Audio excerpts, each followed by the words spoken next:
Hey guys, welcome to my channel. It's Latavia. As you can clearly see, I chopped my hair off.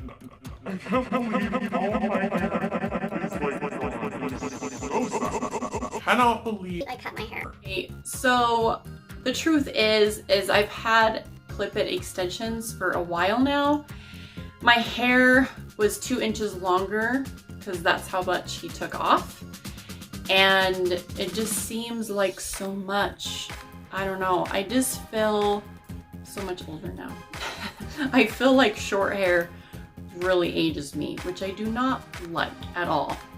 And I still have to get used to this. It is really hard for me to have short hair just because I like longer hair so much. But I did not want to cut my hair at all. I wanted it to grow, and unfortunately, it has been about the same length for 1.5 years because it would grow, obviously, but then it would just chip off at the ends.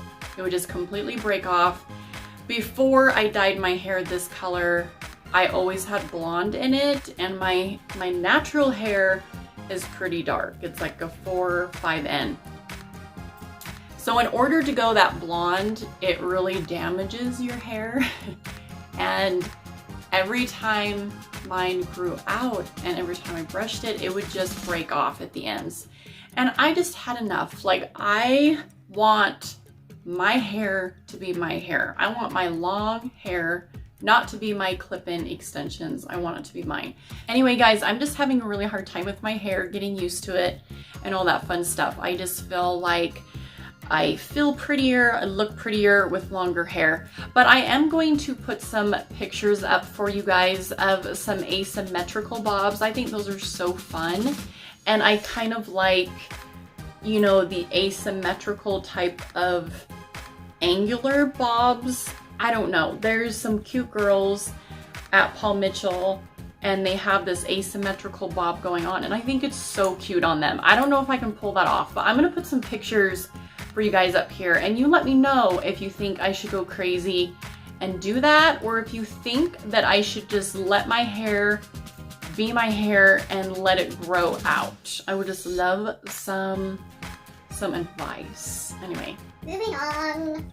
So working at a hair school, I just was like, I've got to do this. As much as I hate cutting my hair, I have to do this. Anyway, so that is my rant before I get into the video.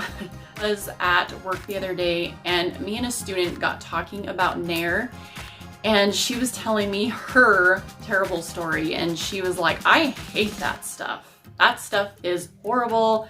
My mom can use it and she's fine, but my skin literally just burned so bad, and I had scars and blisters, and it was horrific. I will never use Nair again.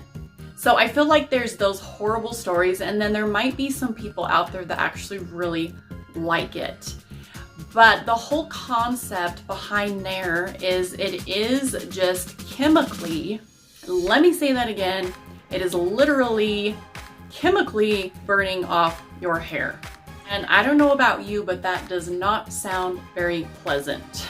And then you literally take a rag and you're supposed to just wipe away all that hair. And that just seems so sketchy and scary. And it really sounds like it hurts because you're just putting a liquid chemical right on your skin and just wiping off your hair. Does that sound scary to any of you? So I just wanted to talk about Nair and how horrible it is for your skin. So we always talk about chemicals all the time on my channel, right? We talk about chemical sunscreens and how horrible they are for the skin and for the internal side of your body. And so chemicals in general, we know that they're bad. Nair is right up there with being a horrible chemical, a horrible toxin that you should not be using on the outside of your skin. Because everything that we use on our skin gets into the bloodstream and obviously causes a lot of horrible things. I was reading some things on Nair on the internet, and I actually came across a news article, and I'm going to kind of summarize this article for you. Okay, so first of all, let's break down Nair's chemicals. So first of all, it contains calcium hydroxide and sodium hydroxide. And what these do is they raise the pH of the hair and it chemically breaks it down. Doesn't sound very lovely. And then some contain potassium biglycolate, which breaks down the hair to simply wipe it away. So it depends. There's Nair and then there's some other brand out there. So depending on what you use, it depends on which chemical is in it. Okay guys, so let's get into the article that I read. It was really interesting. So experts warn against using Nair and Veet was the actual title of the article, so it caught my attention. So Veet is the other name out there for something that's similar to Nair. It does the same thing. It's a cream that you apply and it takes off the hair, okay? So a Manhattan woman sued makers of Veet hair removal cream. She had third-degree burns on her skin, and then she went out and hit the beach after using it, and super horrible burns from using the Veet and then going out in the sun. Now, obviously, using a chemical on the skin and then going out in the sun is not a good idea, right? But she's thinking that it's fine, and she wants to hit the beach, and she is suing the makers of Veet because she has horrible burns. So a dermatologist stated that she has seen people burned or irritated with this product, even without sun exposure. And that's where I'm getting at. You can use the product, you don't have to go out in the sun, and you still have horrible irritation from it. So you can get red, raw skin from using this product, especially if you have really sensitive skin. There's some people out there that can stand a lot of stuff on their skin, and then there's some people that really burn instantly in the sun, and so those are probably the ones that you really want to avoid this product at all costs because you already have really sensitive skin. Some of these red, raw areas from using Nair and Veet can crust or ooze, and so that does not sound very pleasant, right? So I just wanted to briefly share my thoughts about Nair and Veet and just let you know that it's not a good idea to use a cream to take off the hair. There's lots of other options out there. You know, when I used to work for a medical spa, I used to do a lot of lasers, and they were so much fun. And one of the lasers that I used to do was laser hair removal. And I really enjoy doing that for people. And that is a really awesome way to permanently, for the most part, get rid of unwanted hair. And then there's just plain old waxing. I used to do a lot of waxing. I still do a lot of it.